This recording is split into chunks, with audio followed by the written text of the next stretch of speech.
જય શ્રી કૃષ્ણ. સ્વાગત છે આપનું અમારી યુટ્યુબ ચેનલ સત્સંગની વાતમાં. આજનો આપણો આ વિડીયો છે એ ધનતેરસ પર છે. આજના વિડીયોમાં આપણે ધનતેરસને લગતી તમામ મૂંઝવણ દૂર કરીશું અને ધનતેરસના દિવસે શું કરવું તે પહેલેથી છેલ્લે સુધીની બધી જ માહિતી આમાં આપને મળી રહેશે. આજના વિડીયોમાં આપણે ધનતેરસની સાચી તારીખ, ખરીદી માટેનું શુભ મુહૂર્ત, પૂજા માટેનું શુભ મુહૂર્ત, શુભ ચોઘડિયા, ભગવાનની સાંજની પૂજા માટેની સામગ્રી તેમજ પૂજાની વિધિ. આ દિવસે યમ દીપદાનનું પણ મહત્વ હોય છે. તો તે દીપ કઈ રીતે બનાવવો, કઈ દિશામાં રાખવો. ધનતેરસના દિવસે 13 દીવાનું પણ મહત્વ હોય છે. તો તે વિશે પણ આપણે જાણીશું. તેમજ આજના દિવસે સોના ચાંદી તો શુભ હોય જ છે, ઉત્તમ હોય જ છે, પણ તે સિવાય શેની ખરીદી કરવી કે જે આપણા ઘર માટે અને આખા વર્ષ માટે સુખ સમૃદ્ધિ લાવે તે વિશે પણ તમામ માહિતી મેળવશું. જો પ્લીઝ તમને અમારા વિડીયો ગમતા હોય તો જરૂરથી લાઈક, શેર અને સબસ્ક્રાઈબ જરૂરથી કરજો. દિવાળીનો 5 દિવસનો તહેવાર કહેવાય છે, જે ધનતેરસથી શરૂ થાય છે અને ભાઈબીજથી સમાપ્ત થાય છે. 18 ઓક્ટોબર શનિવારના રોજ ધનતેરસનો તહેવાર છે અને ત્રયોદશી પણ કહેવામાં આવે છે. ધનતેરસની સાંજે કુબેરજી માતા લક્ષ્મીની પૂજા કરવામાં આવે છે, જેનાથી ઘરમાં ધન, વૈભવ અને સુખ સમૃદ્ધિ આવે છે. સાથે ભગવાન ધન્વંતરીની પણ ઉત્પત્તિ થયેલી માટે ભગવાન ધન્વંતરીની પણ સાંજે પૂજા કરવામાં આવે છે, જેથી ઘરના તમામ સભ્યોનું સ્વાસ્થ્ય સારું રહે.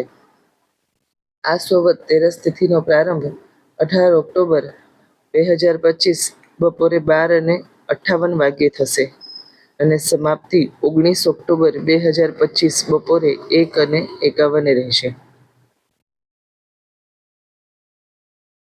ધનતેરસની પૂજા માટેનો શુભ સમય સાંજે 7:52 થી 8:48 સુધીનો છે. ધનતેરસના શુભ મુહૂર્ત સવારે 7:30 થી 9 વાગ્યાનું, બપોરે 12 થી 4:30, સાંજે 6 થી 7:30 અને રાત્રે 9 થી 12. ધનતેરસની વિશેષ પૂજા જે લક્ષ્મીજી, કુબેર મહારાજ અને ભગવાન ધન્વંતરીની કરવામાં આવે છે તે સાંજના સમયે કરવામાં આવે છે ધનતેરસના દિવસે. હવે તેની માટેની સામગ્રીની રીત, સામગ્રી અને પૂજા વિધિ આપણે જોઈ લઈએ. લક્ષ્મીજીની છબી, ભગવાન ધન્વંતરીની છબી, કુબેર મહારાજની છબી, લાલ સ્થાપન, દીવો, ઘી, તેલ, વાટ, અગરબત્તી, ધૂપ, શ્રીફળ, લાલ ફળ, પ્રસાદ માટે ખીર, સુખડી અથવા અન્ય મીઠાઈ જે પણ તમે ધરવા ઈચ્છો છો. પૂજામાં રાખવા માટે અત્યારનું ચલણી નાણું અથવા સિક્કા, ભગવાન માટે પીળા ફૂલ. તેમજ ધનતેરસના દિવસે જો કોઈ સોના ચાંદીની ખરીદી કરી હોય તો તે પૂજામાં રાખવી. તેમજ કોઈ વાસણ જો નવું ખરીદ્યું હોય ધનતેરસના દિવસે તો એમાં જ ભગવાન માટે પ્રસાદ બનાવવો અને પછી એમાંથી ધરાવો અને આખા ઘરે સાથે બેસી તેને આરોગવો. પૂજામાં રાખવા માટે હળદર, 5 સોપારી, 5 કોડી, 5 કમળ કાકડી અને લક્ષ્મી યંત્ર રાખવું. ધનતેરસના દિવસે સાંજના ભગવાનની કરવામાં આવતી પૂજાની રીત આ દરેક ઘરની અલગ અલગ હોય છે. તેમ છતાં જે એક સામાન્ય પૂજા છે તે હું અહીંયા તમને વર્ણવું છું. બાકી દરેક ઘરની પ્રણાલી પ્રમાણે કરવાની હોય છે. ધનતેરસની પૂજા સાંજના સમયે ઉત્તર દિશા બાજુ મુખ રાખી એક લાલ સ્થાપન બાજોટ પર પાથરવું. તેના પર માતા લક્ષ્મી, તેમની સાથે ગણેશજીની અને કુબેર મહારાજ ધન્વંતરી ભગવાનની છબી રાખવી. શક્ય હોય તો તમારા કુળદેવી માતાનો પણ ફોટો સાથે રાખવો જ જોઈએ, કેમ કે નવા વર્ષની તહેવાર કે એમની પૂજા કુળદેવીની કૃપા વગર શક્ય નથી. બાજોટ પર દીવો રાખવો, એક શ્રીફળ માતા લક્ષ્મીની પાસે રાખવું, તેના પર એક રોલી બાંધવી. પ્રસાદમાં તમે ઘરે બનાવેલી કોઈ વસ્તુ હોય તો વધુ સારું. ખીર છે, સુખડી છે, રવાનો શીરો છે. જો તે શક્ય ના હોય તો બહારથી પણ તમે મીઠાઈ લઈ ભગવાનને ધરી શકો છો. બાજોટ પર સિક્કા નાણાં રાખવા, ભગવાનને તિલક કરવું, ફૂલ ચડાવવા. જો આ દિવસે તમે સોના ચાંદીની ખરીદી કરી હોય તો તે પણ તમે પૂજામાં રાખી શકો છો.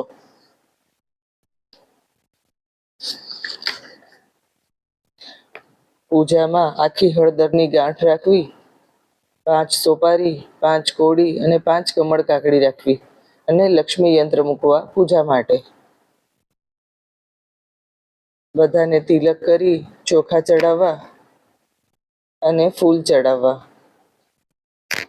શક્ય હોય તો ધનતેરસના દિવસે એક નવું વાસણ ખરીદવું અને તેમાં જ પ્રસાદ બનાવવો અને પછી તે પ્રસાદ ભગવાનને અર્પણ કરવો. કુબેર મહારાજને સફેદ મીઠાઈ ધરાવવામાં આવે છે.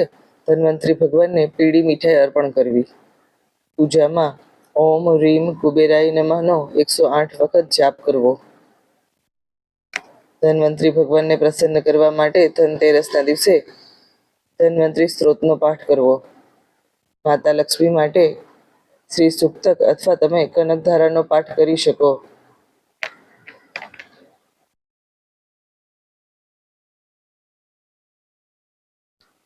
અને બાકી પછી જેની જે શ્રદ્ધા એ પ્રમાણે પૂજા કરી શકે છે. આમાં કોઈ બાંધ હોતું નથી. ધનતેરસના દિવસે યમ દીપદાનનું પણ ઘણું મહત્વ હોય છે. આ વિશે ઘણા ઓછા લોકોને ખબર હોય છે. જે ઘઉંના લોટનો 4 મુખવાળો દીવો ઘરે બનાવવો અને સાંજના સમયે પહેલો દીવો ઘરના મુખ્ય દ્વારની બહાર દક્ષિણ દિશામાં રાખવો. કહેવાય છે કે આ દીવો યમરાજને અર્પણ કરવો, જેથી ક્યારેય ઘરનું કે ઘરના સભ્યોનું અકાળ મૃત્યુ આવતું નથી. માન્યતા અનુસાર ધનતેરસના દિવસે 13 દીવા કરવાનું મહત્વ હોય છે. પહેલો દીવો યમરાજાને અર્પણ કરવો, જે લોટનો આપણે 4 મુખવાળો કરીએ તે. બીજો દીવો ઘરના પૂજા ઘરમાં કરવો. ત્રીજો દીવો તુલસી ક્યારે કરવો અને બાકીના દીવા ઘરને ફરતે મૂકવા. ઘરનો એક દીવો કૂડાદાન પાસે પણ મૂકવો અને એક દીવો બાથરૂમ પાસે પણ મૂકવો. ઘરમાં જ્યારે નકારાત્મક ઉર્જાનો પ્રવેશ થાય છે ત્યારે બાથરૂમ પાસેથી જ થાય છે. આ માટે નવા વર્ષની જ્યારે શરૂઆત થતી હોય તો ત્યારે તે દૂર કરવા માટે એક દીવો બાથરૂમ પાસે પણ રાખવો. એક દીવો ઘર પાસે આવેલા મંદિરે અને પીપળે પણ કરવો. આમ ધનતેરસના કુલ 13 દીવા છે, જે તમે તમારા ઘરના ફરતે અને નજીકમાં આવેલા મંદિરે અને પીપળે કરી શકો છો, જેનાથી સુખ સમૃદ્ધિ આવે છે. ધનતેરસના દિવસે ખરીદીનું અનેરું મહત્વ હોય છે. સોના ચાંદી એ તો શુભ ગણાય જ છે, માતા લક્ષ્મીને પ્રિય છે જ. પણ અત્યારે જે સોના ચાંદીના ભાવ છે તે જરૂરી નથી કે બધા લઈ શકે. તો એ સિવાયની પણ ઘણી ખરીદી એવી છે કે જેનાથી આપણે માતા લક્ષ્મીની કૃપા પ્રાપ્ત કરી શકીએ અને આપણા ઘર માટે તે શુભ કહેવાય. તો આપણે એના વિશે ચર્ચા કરીએ. સોના ચાંદી. બીજું છે તાંબા પિત્તળના વાસણ, ઝાડુ, નમક મીઠું. પછી છે આખી હળદર, જે હળદરની ગાંઠ આવે તે, ધાણા, લક્ષ્મી અને ગણેશ ભગવાનની ધાતુની મૂર્તિ, મીઠા પતાસા અને પેન અને નોટબુક. આ પેન અને નોટબુકથી તમારા ધંધામાં તમારી જે કંઈ ઈચ્છા હોય, તમારા જે કંઈ ગોલ હોય તે તમે લખી શકો. તમારા જે પણ ઈચ્છા હોય તમારા જીવનમાં કે તમારા ધંધાને વધારવામાં, તે તમામ તમારે આજના દિવસે આ બુકમાં લખવાની છે. Thank you. આવનારો દિવાળીનું પર્વ આપ સર્વના જીવનમાં ખૂબ સુખ, શાંતિ અને સમૃદ્ધિ લાવે તેવી ભગવાનના ચરણોમાં કોટી કોટી પ્રાર્થના. ધન્યવાદ.